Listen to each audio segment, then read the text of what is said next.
I want to talk to you about a certain player.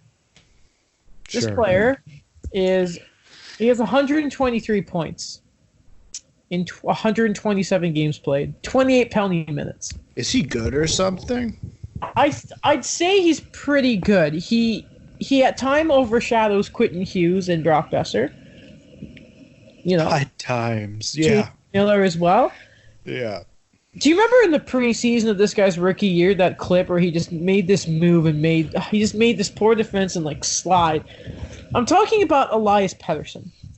Oh, who interesting. this week, poor Elias Pettersson, there was a supercut made about how during a game against the Flames, he was just getting bullied, just blatant non-calls coming his way, Alex. And a lot has been made about this and protecting your stars in the game. So where do you want to start with Elias Pettersson versus the Stripes? I think there's one place to start. I don't know how much there is to say. I think I'm a little off track here, but we always are. There's not a whole lot to say about Elias Pettersson in this case because this situation is so much bigger than Elias Pettersson. It's not just Elias Pettersson, though, right? We could sit here.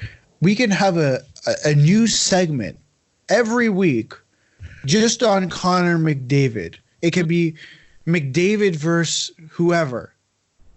And it could be a supercut of some guy slashing his wrist or something, and it's not being called. And after this particular incident with Elias Pettersson, a lot of people were talking about protecting the stars. And I agree, every sport there's stars, right? In basketball, LeBron, Kawhi, whoever, a whole list of players. In baseball, you got a group of players. In hockey, you have a group of players. In soccer, every sport has their list of stars. The fact that this happened to Elias Pettersson and none of it got called is ridiculous. That's just the start. Obviously, I always complain about the Department of Player Safety, and I tend to give the refs a benefit of the doubt because, the game is moving faster than it's ever moved before. It is freaking fast. But it gets to a point where there are certain calls that don't get called. We talked about the Matt Grzelcyk incident. Obviously now there's this supercut. It's bigger than the stars, though, right? People are complaining about, we got to protect the stars. You got to call the rule book. No, man, it's bigger than the stars. Why is there a rule book? Adam, why is there a rule book? To enforce the rules. To enforce the rules. So why is there a rule book if they're not going to enforce the rules, or they're going to enforce the rules sometimes, but, depending on my mood during that day, that's how I'll enforce the rules? Why? What's the point of that? It makes no sense to me that we have a rule book. And listen, this is the perfect example because usually I complain about Toronto, and I can imagine it gets annoying for you. I can imagine it gets annoying for a whole lot of people listening saying, oh, man, just talk about Toronto. Here, Elias Pettersson. Do I love the Vancouver Canucks? No, I don't love the Vancouver Canucks, but they're a team in the league. I enjoy watching hockey. You have to protect your players, not just your stars. The whole point of the rule book is that you need to enforce the rules. Why have a rule book? Why don't we just say, screw it, throw away the rule book? Because no one's calling anything. And you know what?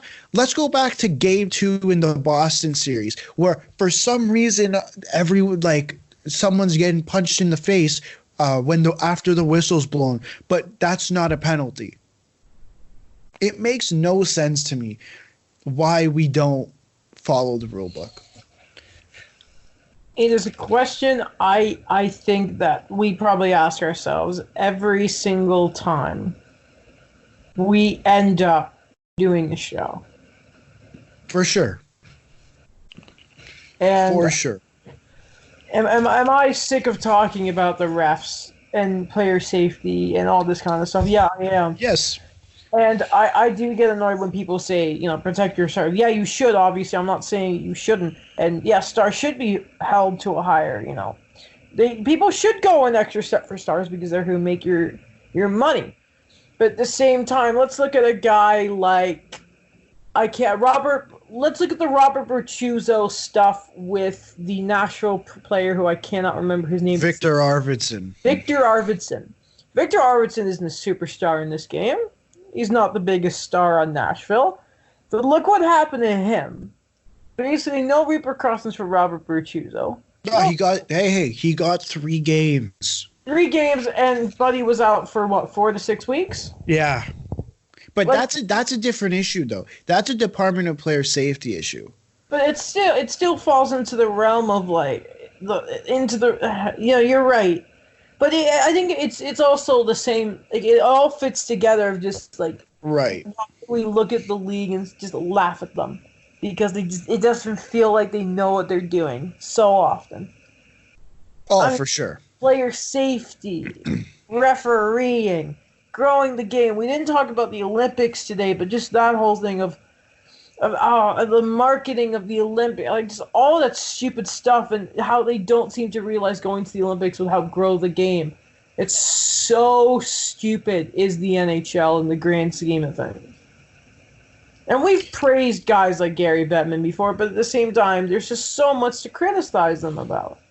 For sure. Listen, just because we criticize them doesn't mean we don't like what they've done. And I guess with the Olympics, the thing with the Olympics though is that, and I know we're going off track here, but just quickly, the thing with the Olympics is that I guess for the NHL, it's more than just growing the game. There's an actual business sense there where, the insurance, the accommodations, if the IHF or the IOC, whoever's going to pay for it, if they don't pay for it, the NHL has to pay for all of it. That's a whole lot of money to pay, right? Because, all the Canadians are NHL players. All of the U.S. are NHL players.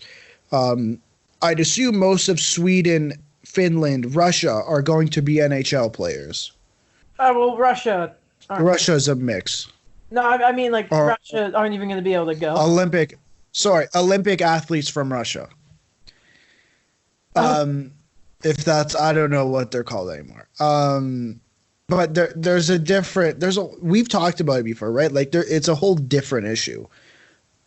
But back to the referees is, it seems like it's a constant issue, and it's bigger than the referees too, right? You look at Dan Carcillo and all the stuff he does. All the stuff that he does is so related back to this. Back to the missed calls and stuff like that. It's ridiculous that we still have to talk about it. It's ridiculous. I don't understand why we should just play the game with no referees. They don't. It seems like they're missing half the calls. I don't understand.